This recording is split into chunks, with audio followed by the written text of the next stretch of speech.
Bonjour à toutes et à tous et bienvenue pour une nouvelle vidéo. Je suis Audrey de la chaîne Stan Sushi. J'espère que vous allez bien. Écoutez, pour ma part ça va, c'est la troisième fois que je filme cette vidéo, donc j'espère que c'est la dernière parce que j'ai pas envie qu'elle soit trop longue ni pour vous ni pour moi parce que j'ai du montage à faire et j'ai pas le temps. Donc bref, comme vous l'avez vu au titre, aujourd'hui on va faire une review à l'épisode 1 et à l'épisode 2 de Produce Japan saison 4. Donc c'est Produce 101 Japan Shinsekai.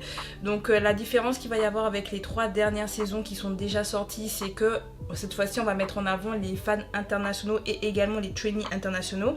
Et du coup nous on peut voter. On a jusqu'au 17 avril pour les personnes qui veulent pouvoir voter. Pour le faire, il va falloir vous faire un compte sur l'application Mnet Plus et vous pouvez voter jusqu'à 12 candidats vu qu'à la fin il y aura un groupe de 12. Donc vous pouvez voter pour 12 personnes au moins une fois par jour si je dis pas de bêtises jusqu'au 17 avril. Donc si vraiment vous avez envie de voir un tel débuter, guys, allez-y, c'est le moment. Mais avant toute chose, regardez l'émission.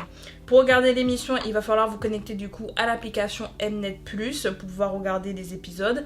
Attention, ce n'est pas traduit en français. D'ailleurs, même la traduction anglaise, elle est faite à base d'IA. Donc du coup, c'est pas non plus une traduction assez...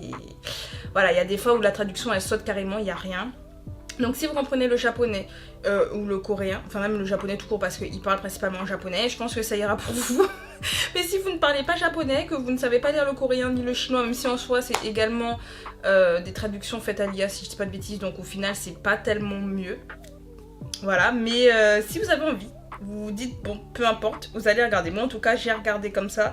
Pour le moment j'ai pas vu d'autres sites qui reprenaient les épisodes pour les traduire, donc c'est pour ça que je vous dis là le seul endroit officiellement où vous pouvez regarder ce sera du coup Mnet Plus. Je sais que pour Boys Planet à l'ancienne ils avaient fait les épisodes mais tout, que ce soit Planète C et Planète K sur Viki, donc moi c'est là où je regardais les épisodes et en plus c'était traduit en français donc que demande le peuple. Mais là j'ai pas l'impression de l'avoir vu sur Viki. J'ai essayé de chercher pour le premier et tout mais j'ai pas vu, donc je peux pas vous en dire plus. Bref, du coup c'est parti, parlons de cette nouvelle saison de Produce Japan et qu'est-ce que j'en pense de ces 2 premiers épisodes.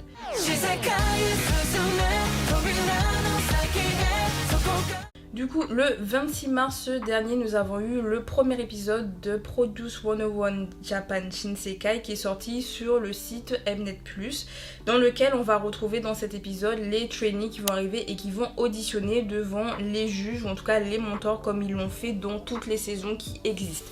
Donc je vais pas revenir un peu sur le principe de Produce parce que je parle du principe que vous le connaissez. Si vous ne le connaissez pas, j'ai déjà fait plein de vidéos dessus. Voilà, je crois qu'il y a une playlist où je parle de les Sushi s'expriment sur Produce. Je crois que c'est mes premières vidéos de Sushi s'exprime si je dis pas de bêtises. Et sinon il y a la vidéo sur IY. Voilà, il y a la vidéo sur IY où je vous explique un peu comment se passait Produce. Donc comme ça, si vous ne connaissez pas trop le principe, vous allez le retrouver là. En tout cas, les trainees dans le premier épisode vont se retrouver à auditionner devant les 2 présentateurs, vu que normalement on n'en a qu'un seul. Mais étant donné que c'est une version Shinsekai, donc avec des trainees étrangers, on va avoir une présentatrice qui est là pour représenter la partie étranger. Et ce sera d'ailleurs Soo-young, membre de Girl Generation. Yes, ma girl, elle est là. Donc elle est en soutien à Dean Fujioka qui est acteur, chanteur, enfin bref, le gars fait plein de choses. Perso, je le connais surtout dans le rôle de Roy Mustang dans le drama, enfin dans le film Fullmetal Alchemist, vu qu'ils ont fait une version... comment on appelle ça ? Ils ont fait une version avec des vrais gens. Vu qu'à la base c'est un manga / anime. Bref.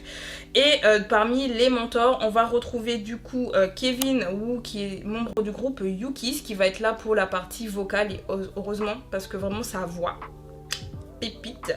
On va voir Kawabata Kaname qui est également un chanteur super connu au Japon. Bon, j'admets que je ne le connais pas.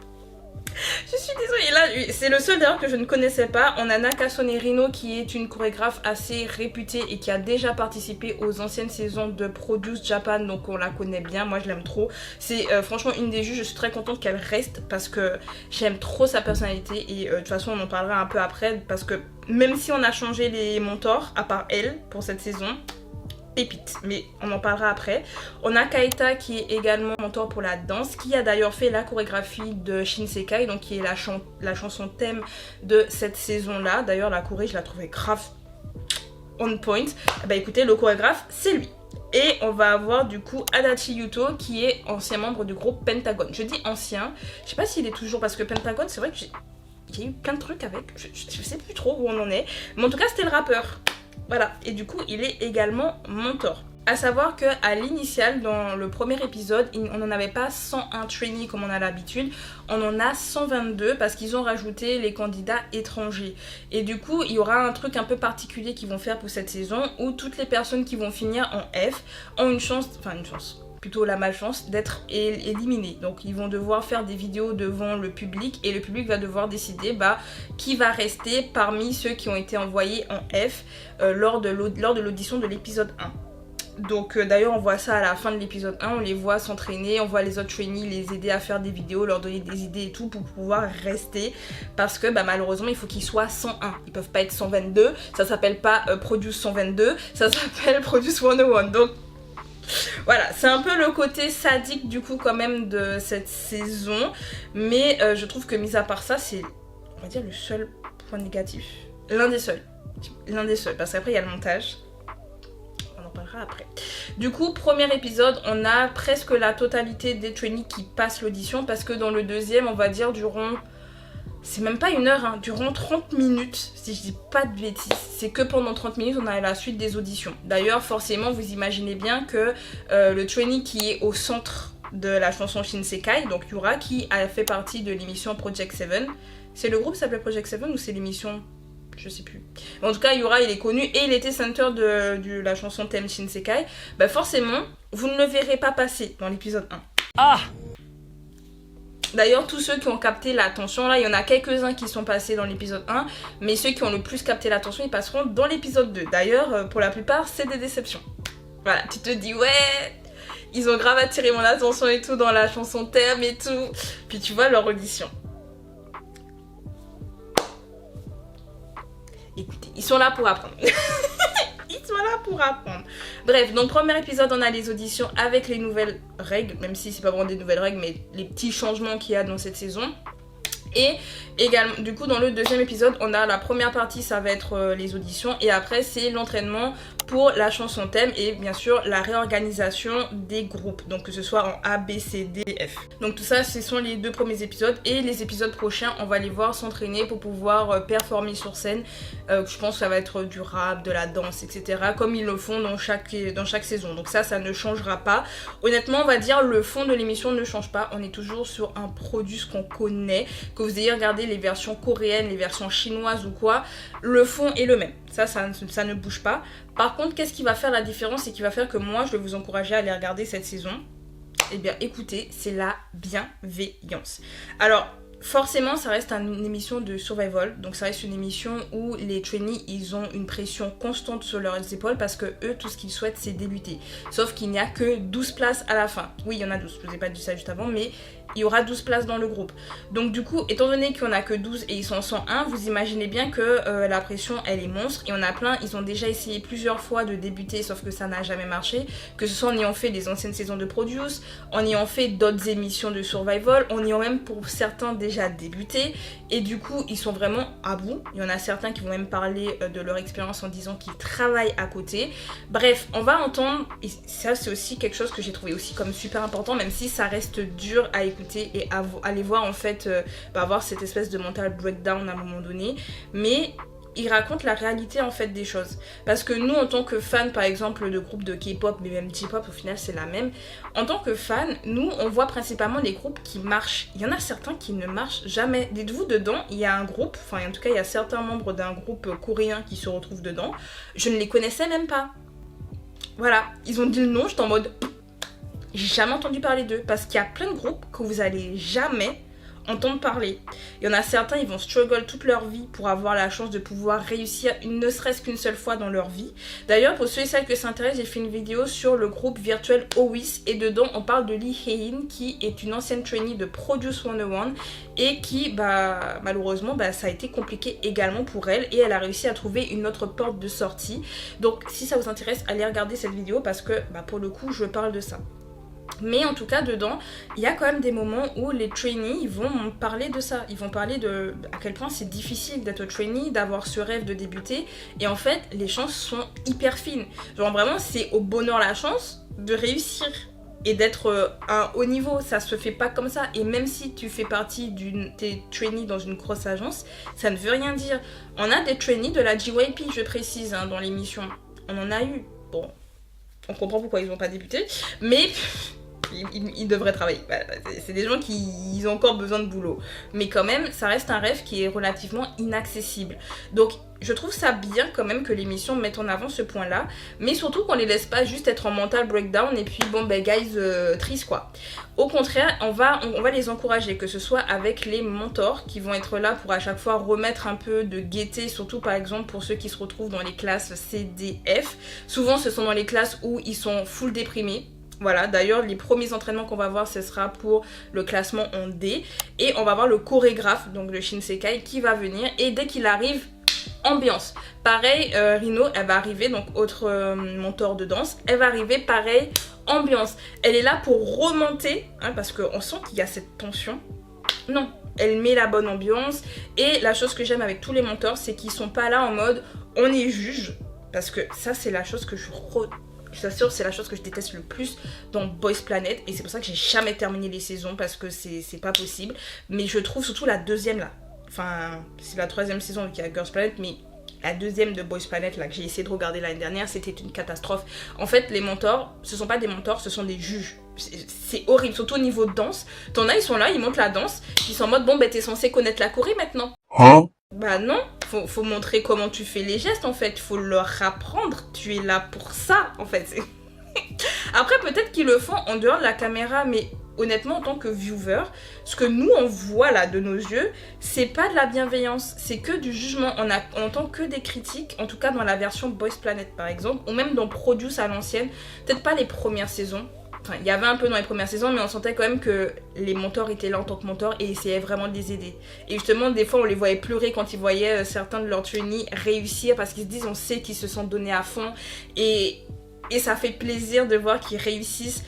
Et ben là, j'ai pas ça, j'ai pas ce côté critique, ou quand il y a des critiques, c'est pour pouvoir les aider, c'est-à-dire, bon ben là, je me rends quand même compte que bon, il y a ça qui est bien. Par exemple, Rino, elle avait fait ça, je crois que c'était avec la classe B. Il dansait super bien. Vraiment, on a principalement des danseurs dans la classe B. Elle est en mode, vous gérez la danse. Par contre, le vocals, là, j'ai peur pour vous. Kevin va dire la même chose, par exemple, avec la classe A, pour leur dire, écoutez, moi, je m'inquiète un peu par rapport à ce que vous me donnez vocalement, là, parce que, j'ai peur pour le prochain classement, en fait. C'est pas pour les descendre. Et ils le disent pas de manière en mode vous êtes juste nuls et qu'est-ce que vous faites là parce que franchement vous avez rien à faire là. C'est pas ça. Au contraire, si on leur demande qu'est-ce que vous faites là, c'est pour leur rappeler leur rêve, pour leur rappeler la motivation.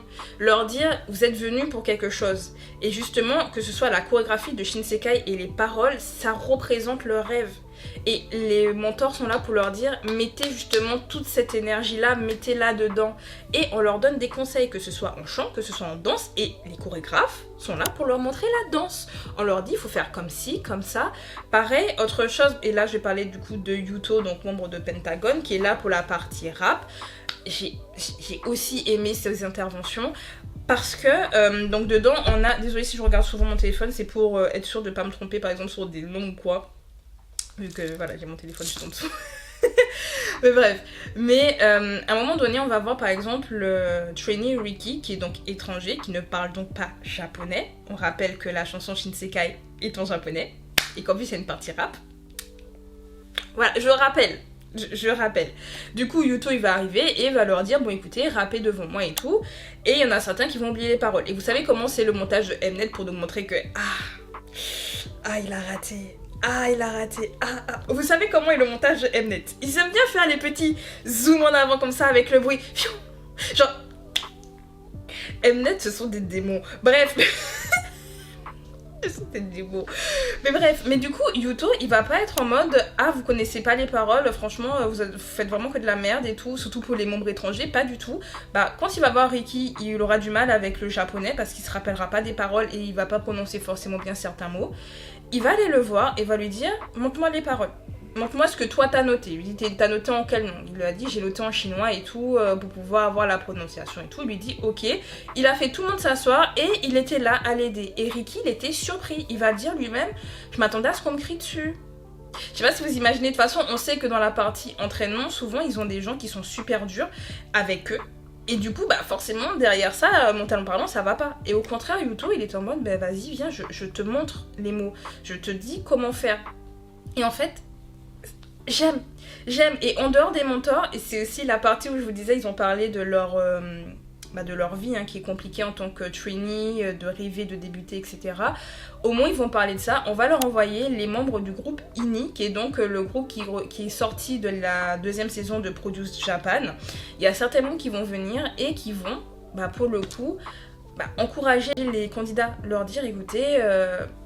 on sait ce que vous avez vécu parce qu'ils ont fait l'émission eux-mêmes. Il y en a certains qui ont eu certains types de problèmes et du coup on va leur mettre des candidats qui, leur histoire se relie quand même pas mal et donc ils comprennent mieux que personne et peuvent leur dire écoute, tu peux faire comme ci, tu peux faire comme ça, je peux t'aider, nanani nanana. Et c'est ça qui fait que j'ai trouvé, en tout cas les 2 premiers épisodes, surtout le 2e, vraiment j'ai bien aimé le 2e épisode parce qu'il y a vraiment ce côté bienveillant. Voilà, il y a ce côté bienveillant où on se moque pas d'eux, ou au contraire on les encourage et on les encourage aussi à ne pas être en rivalité. Enfin, ils sont en rivalité en réalité, n'est-il pas, et ils vont être en rivalité jusqu'à la fin.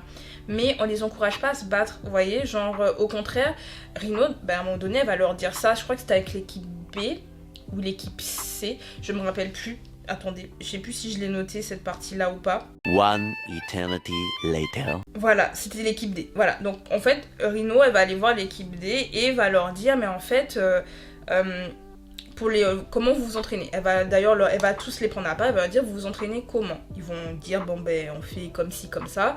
Et elle va leur dire, écoutez, il y en a certains dans l'équipe, ils dansent super bien, ils connaissent la Corée.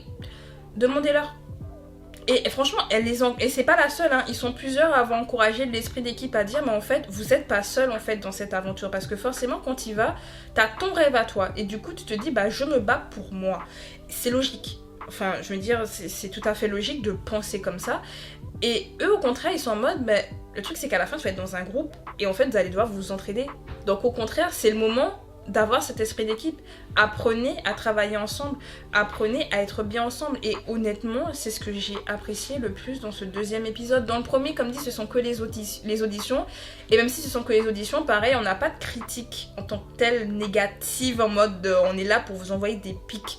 Il y a des critiques mais constructives et c'est ça que j'aime en fait dans les versions japonaises. J'ai pas vu la 3e saison donc je peux pas vous dire si c'est exactement pareil. En tout cas que ce soit la première et la 2e que j'ai vue, je ressens toujours ce côté-là où on a des mentors qui jouent leur rôle de mentor. Ils sont là pour aider, que ce soit dans la chorégraphie, dans le chant, dans le rap. Ils sont vraiment là pour ça, ils sont pas là pour casser les candidats et ça fait plaisir à voir. Bien entendu, les candidats ils vont pas forcément bien, ils sont dans un survival, on rappelle, donc...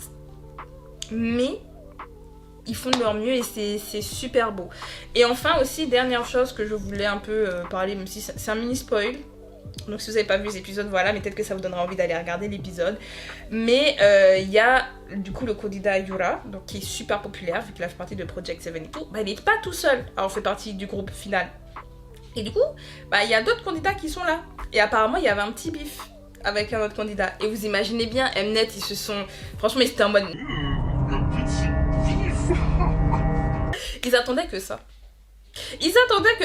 Bon, au final, ça s'est réglé, je précise. Je vais pas vous dire comment, pourquoi, qu'est-ce qu'il y avait derrière. Ça s'est réglé. Je pense que, franchement, ils doivent être tristes. Mais ça se voit, Mnet, ils veulent mettre la guerre. Ils veulent. Sauf qu'en fait, Produce Japan, c'est pas ça l'énergie. Et c'est ça la différence, c'est que dans la manière de filmer, on va toujours essayer de faire les espèces de petits zooms, les trucs où tu sens que les trainees ont peur, que j'ai raté, ou ils sont pas bien et tout. Et surtout s'il y a des bifs, ils vont les mettre en avant, ils vont mettre regarde ces deux-là ils s'entendent pas et tout. Et puis on va principalement mettre en avant ces trucs-là, surtout pendant les moments de pause, pour te dire dans la suite vous allez voir qu'on va leur crier dessus et tout. Alors que pas du tout. Après, c'est sûr, il faut faire de l'audimat, donc il faut montrer qu'il y a un peu de... Voilà. Mais soyons honnêtes, c'est que ça reste quand même une émission assez good vibes.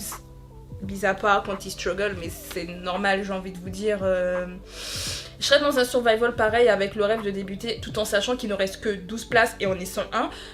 Je pleure. Voilà, je pleure dans mon lit. C'est dur. C'est super dur. Mais il y a quand même un environnement positif pour leur permettre en fait d'évoluer.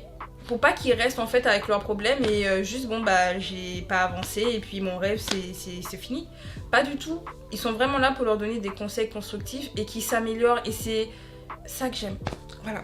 Donc c'est pour ça que honnêtement, je sais pas, j'ai commencé à arrêter de regarder des survival shows parce que c'est toujours la même chose, c'est très souvent de la critique. En fait on sent que il y a cette espèce de tension et ça joue même sur mon propre moral alors que c'est même pas moi qui suis dedans, vous voyez ce que je veux dire. Et moi en tant que public j'ai pas envie de voir ça. Si vous aimez avoir le drama et tout, allez regarder, moi je vous en empêche pas.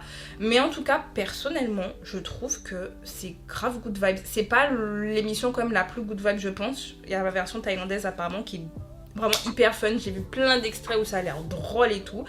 Il n'empêche quand même que ça reste assez mignon en vrai à regarder. Donc j'ai hâte de les voir évoluer.